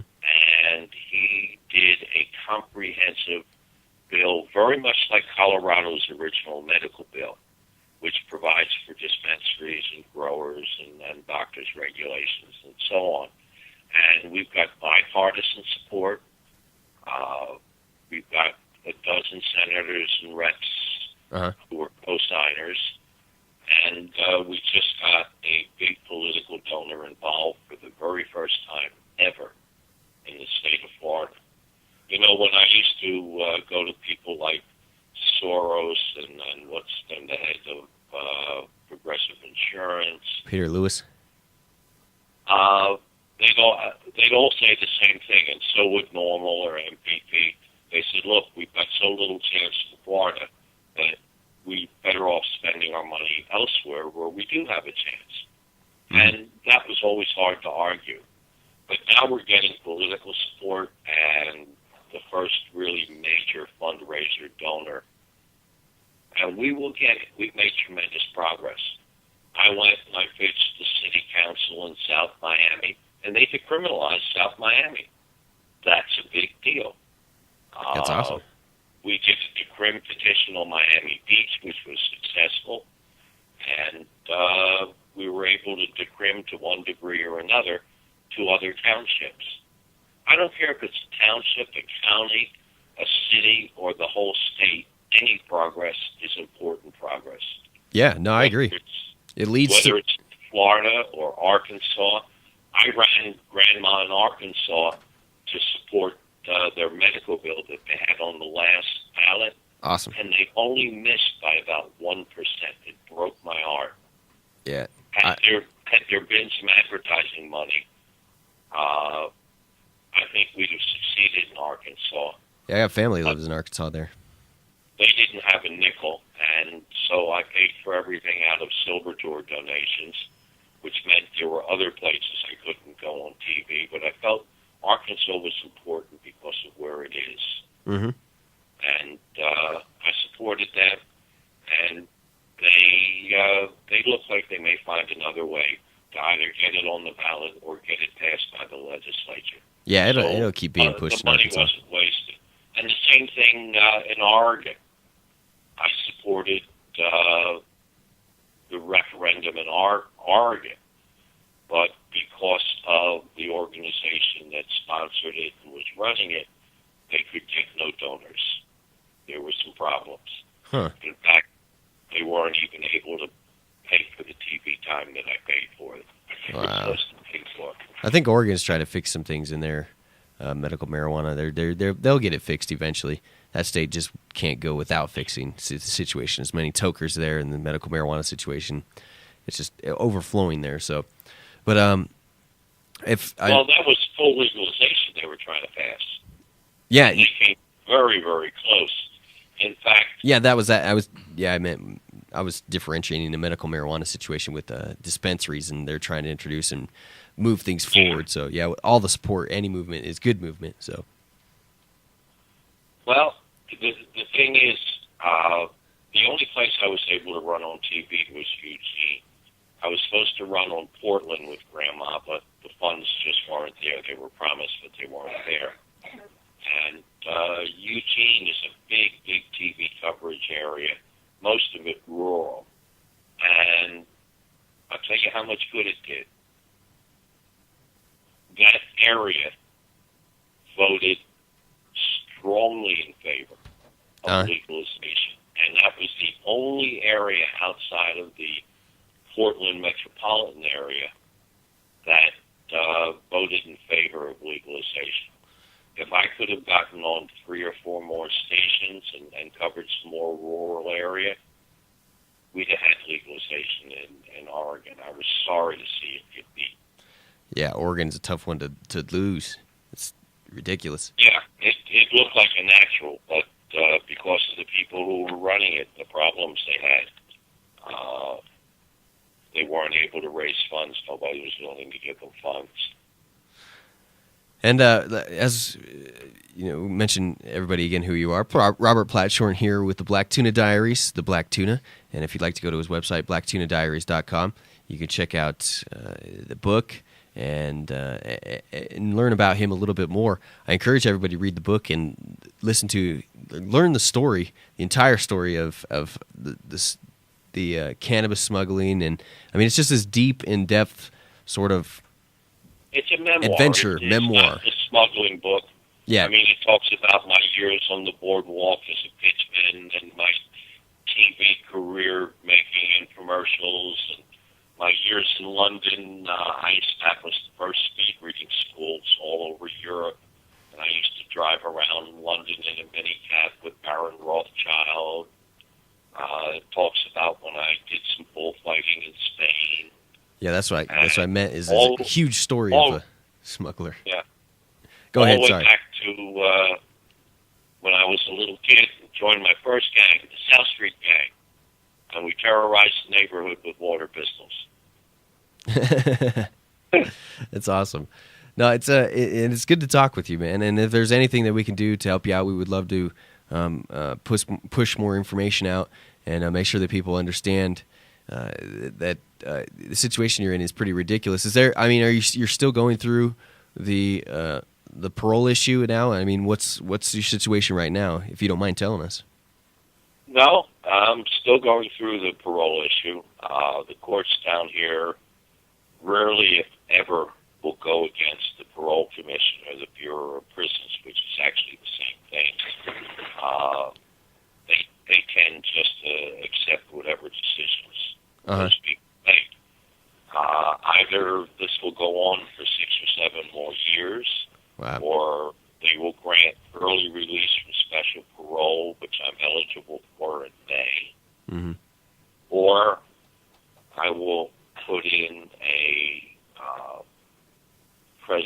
plea for presidential clemency, sentence commutation, and if they commute off just the rest of my special, at the age of 70, I can enjoy the next few years as a free man. If not, to be a miserable existence. I can't. They wouldn't let me travel to Chicago to speak at the national meeting of the American Bar Association.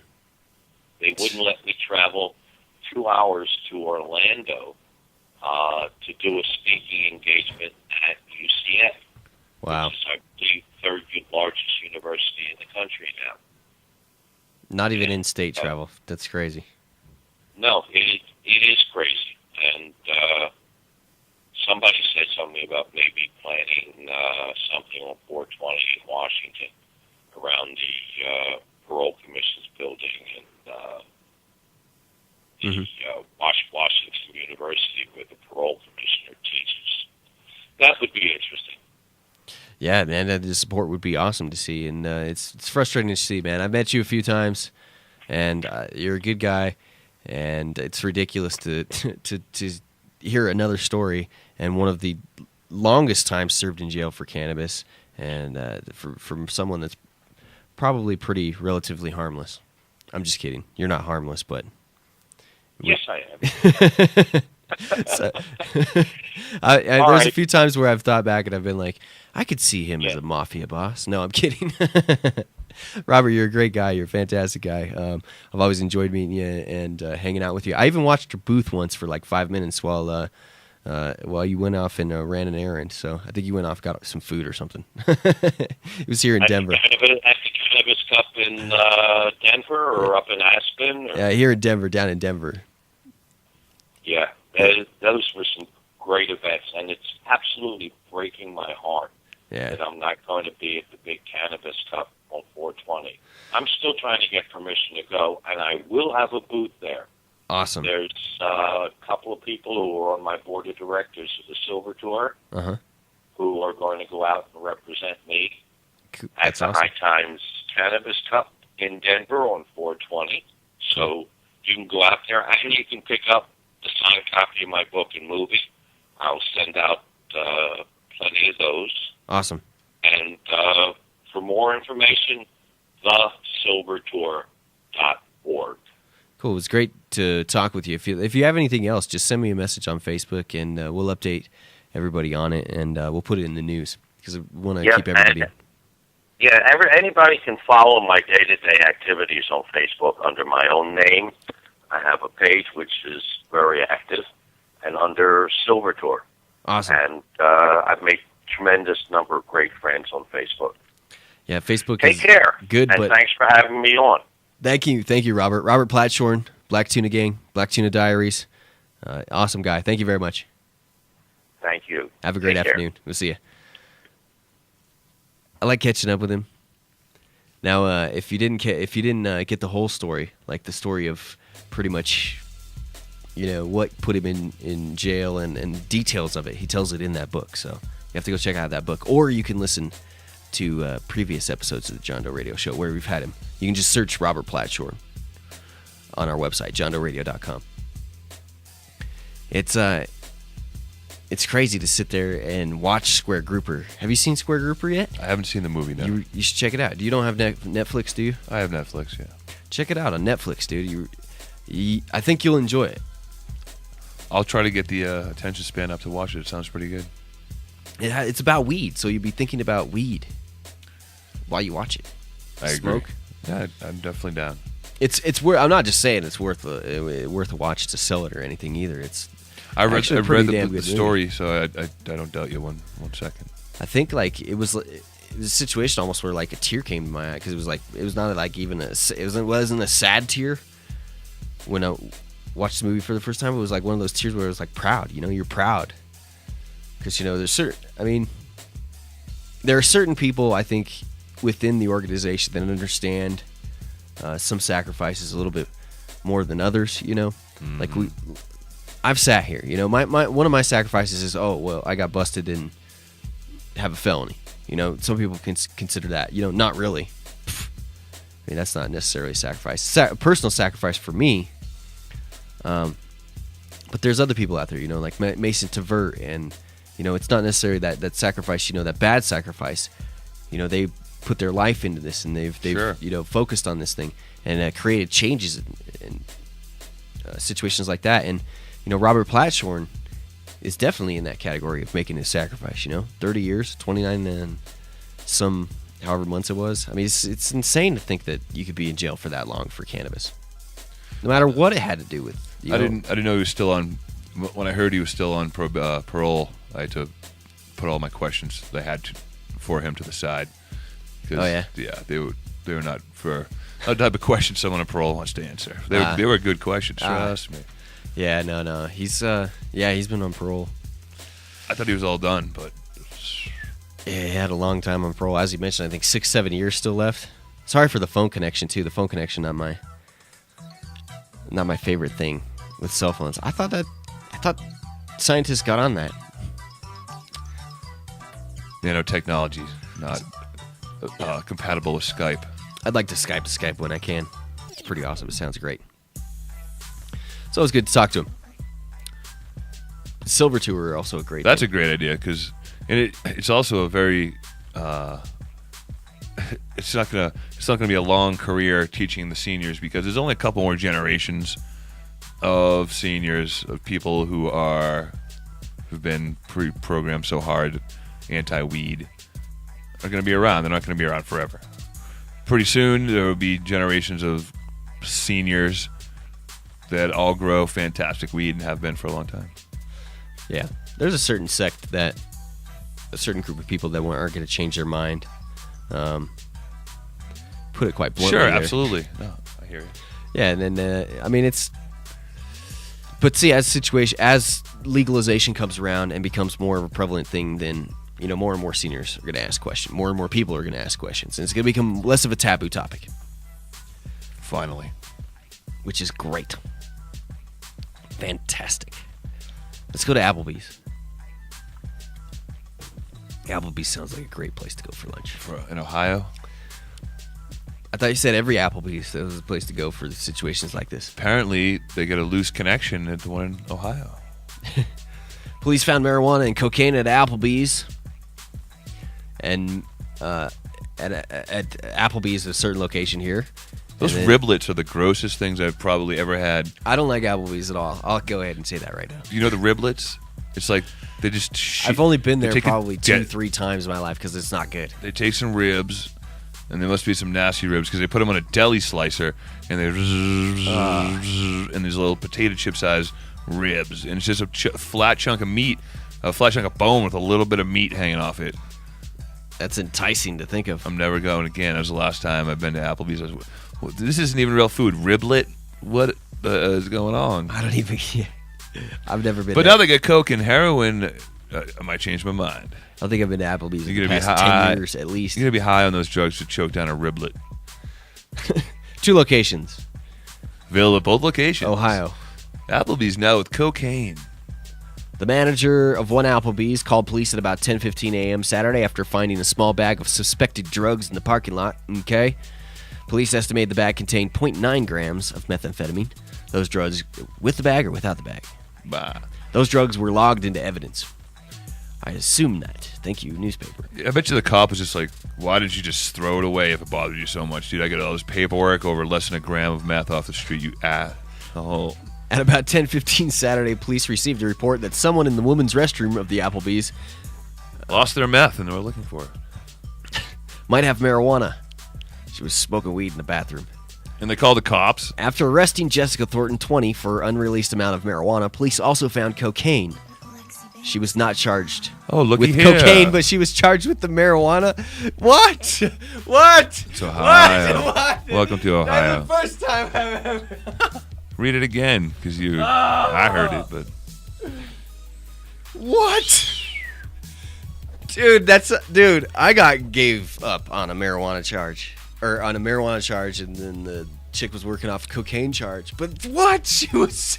That's the nicest asshole cop you ever met. Now, I'm just going to keep this cocaine, but I'm going to charge you with the weed.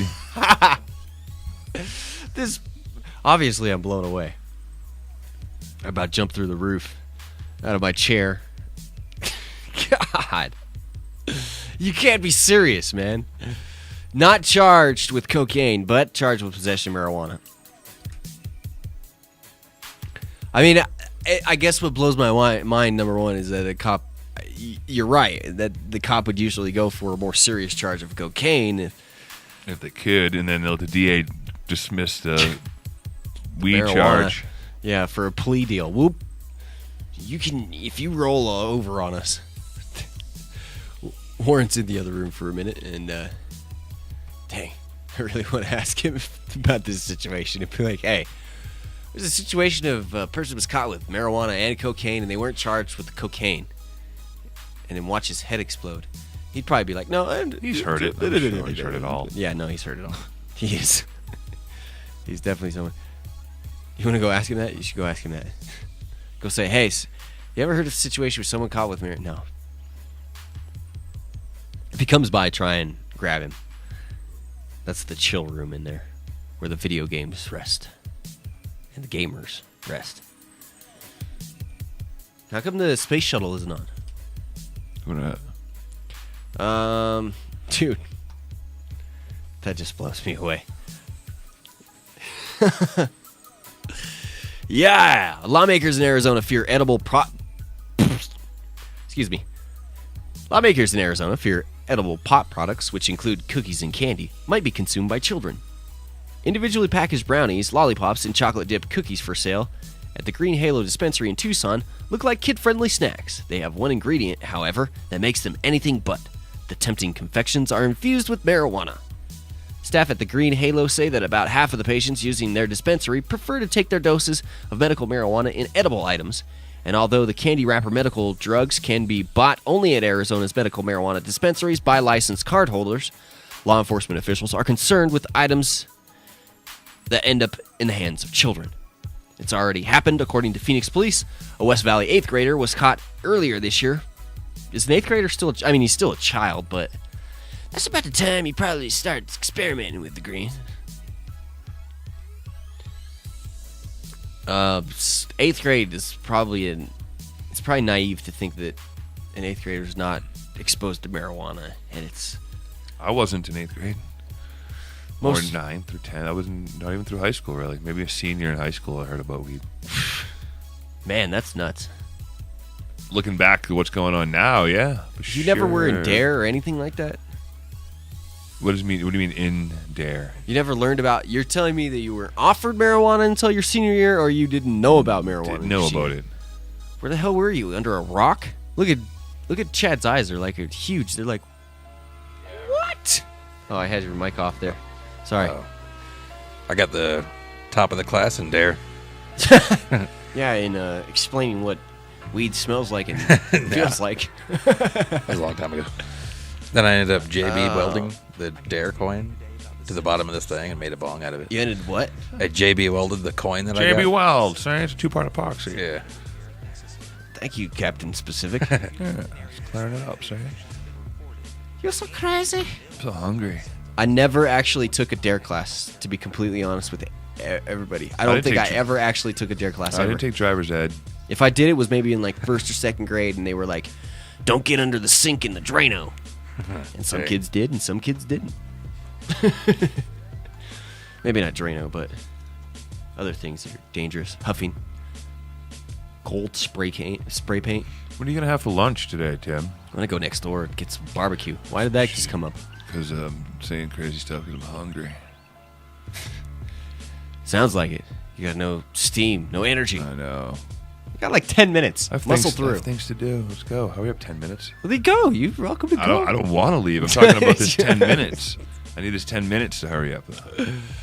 I don't mind spending time Talk here. faster. I gotta go back to real life after the 10 minutes is up. Yes, I do. It's creeping up on me. Continuing. This week in California, a child obtained a marijuana-laced brownie that sent 7 primary students to a hospital, according to an NBC report. We read that to you guys last week. To solve the problem and head off any potential danger to children, new proposed guidelines would require edible marijuana products in Arizona to be packaged to look more like medicine. A bill already passed the Arizona State Senate, and it's advancing in the House. It would require dispensaries to package their products in white, opaque wrappers with black lettering. That's probably one of the suggestions here in Colorado. Opaque containers was one of the suggestions sent off by the Amendment 64 task force. That dang old half horse.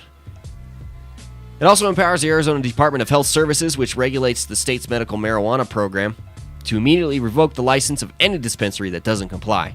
Senate Bill 1440 would expand the current health department rules, which say dispensaries must put a standard warning label on their products similar to those found on cigarettes, among other labeling requirements. Also happened in Colorado medical marijuana. We are seeing in the marketplace materials that resemble candy, soda, branded in a way that you couldn't tell from looking at them that they're medicine, said staff attorney for the Arizona Prosecuting Attorneys Advisory Council. Speaking before House Public Safety, Military, and Regulatory Affairs Committee this week, she said nondescript packaging would conform to federal regulations for the packaging of medicine.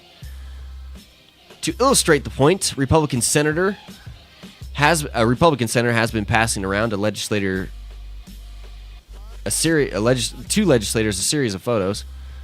So I was trying to paraphrase there. I stumbled. Series of photos taken of candy and other medical marijuana products seized during criminal investigations. I saw one of these pictures, and it's one of the pictures that they had long ago in California, where it had like the Reese's and all those little like candy wrappers, and might have been Tainted's first packaging thing. Not quite sure. The spoof. Yeah, the spoof packaging. That was definitely one of these. Look, they're making no, suckers. That's not. There's No, that's not one of the. That is one of the pictures, but the one I'm talking about is. Tincture Bell has that back spoofed now. them all. They're hashies. Suckers. You got any suckers? I'm out. Maple suckers. This weekend, dude, we ran into Albertsons and they were giving away free samples. And we were like, oh, I need to get free samples, but I don't know if I want to buy it. I always feel guilty when they give free samples. And you're like, yeah, I'll walk around and see if I want to buy it later. You know? Because you feel like guilty. I don't know. I feel guilty. I think I should buy it if I taste it. Anyway, there were these burritos made in Loveland, Colorado here. The guy tried to poison me with eggs. I didn't get sick. I don't know if I'm still allergic to eggs. I'm afraid to try it. You're allergic to eggs? I never heard allergic to like eggs, like just eggs alone. Like I've never been allergic to like French toast, eggs with French toast. So I throw eggs at you, you're barked? I think if when I was little, I just ate eggs and I got sick to my stomach. And it'd be like, whoa.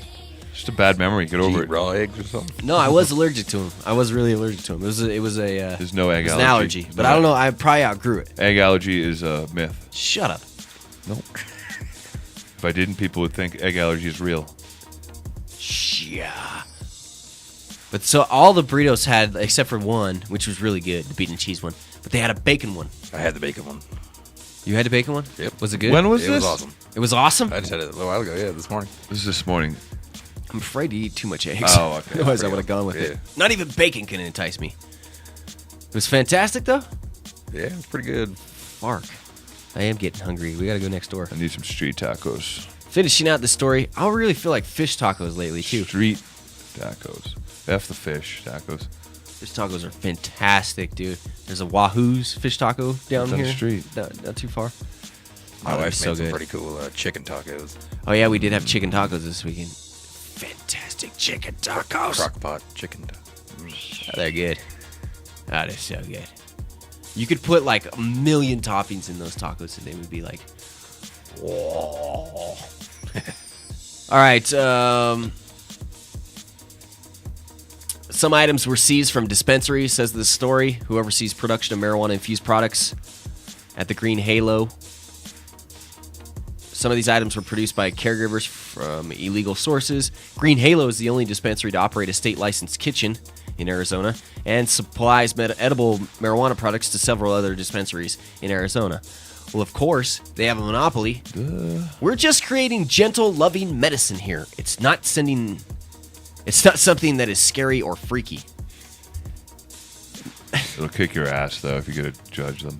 Yeah, if you got to judge them. Look at this story right here. Gwyneth Paltrow. I should have worn a bra. On USA Today.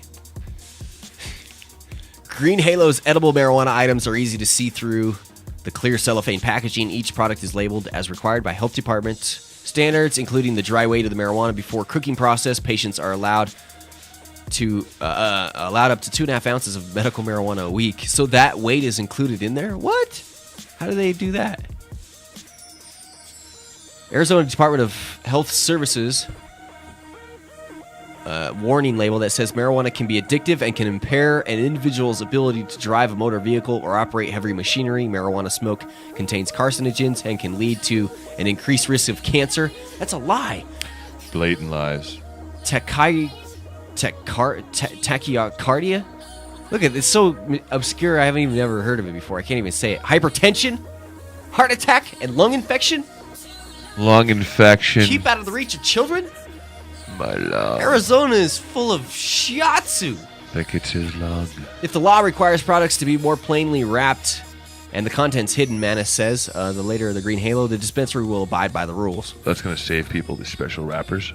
We're trying to do everything and anything they want us to do, she said. We simply want to comply. Please don't smack us. That's because you're the only dispensary in the state and you don't want to lose that monopoly.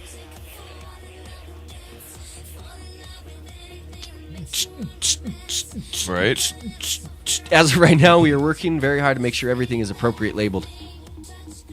This bed sounds different than... That last bed sounded different than a lot of our other beds, but I still like it on. I'd never heard that one before. It was only for 30 seconds. It's like two different beds in one, it sounds like.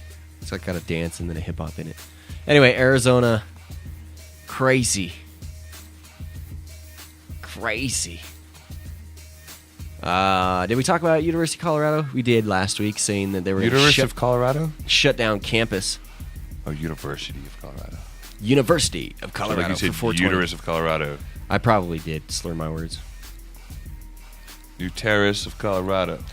University. Did I miss anything, Chad? I don't think so. Seems like you got everything. It only seems that way. Yeah. Want evidence of just how colorful Colorado has become? Stop by the Colorado Senate this morning, where two bills will be considered. One calling for new sex education standards. Shows how very blue the Colorado legislature is these days. The second, HB 13-1061, which would set standards for responsible medical marijuana vendors, and is sponsored by State Senator Irene Aguilar and Representative Dominic Moreno. It's in response to the greening of Colorado and the overwhelming passage of Amendment 64 by voters last November. The second reading of HB 1061 is set for about 10 a.m., which happened 3 hours ago. I have to get an update on this. Read the measures, all the amendments, up to try to figure out what the... I'll have to find that out, and then we might have to talk about it tomorrow. I didn't know there was a bill actually today. I just was looking through the news.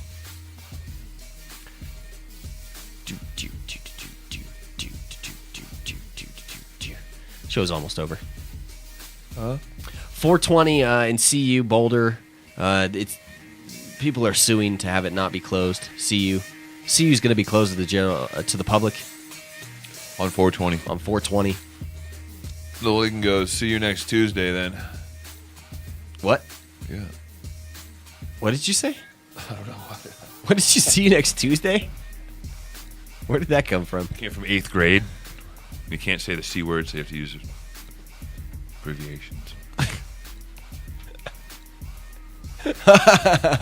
Took me a minute to get that. But I see you next Tuesday. Next Tuesday.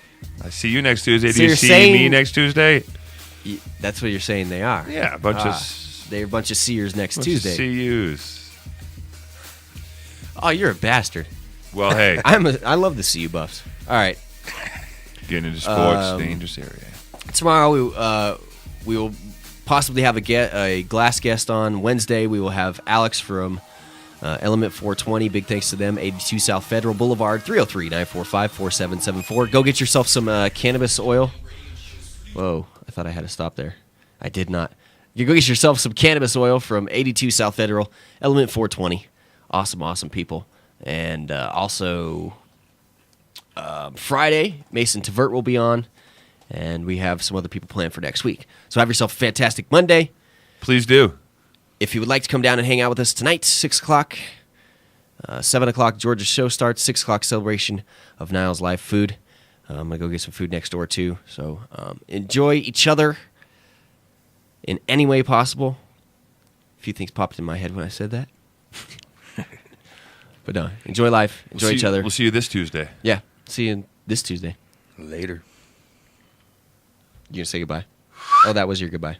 All right, I'm John Doe. Bye. See ya. The John Doe Radio Show is produced by Charlie Stash Entertainment. The John Doe Radio Show is not limited by information, counterculture subjects, and is informational and entertainment purposes only. We specifically include responsible marijuana reform. Listening to anyone but your mother is just stupid. We accept no responsibility for your actions or misrepresentations, and we do not fully endorse the use of illegal drugs. You are ultimately responsible for yourself. Live.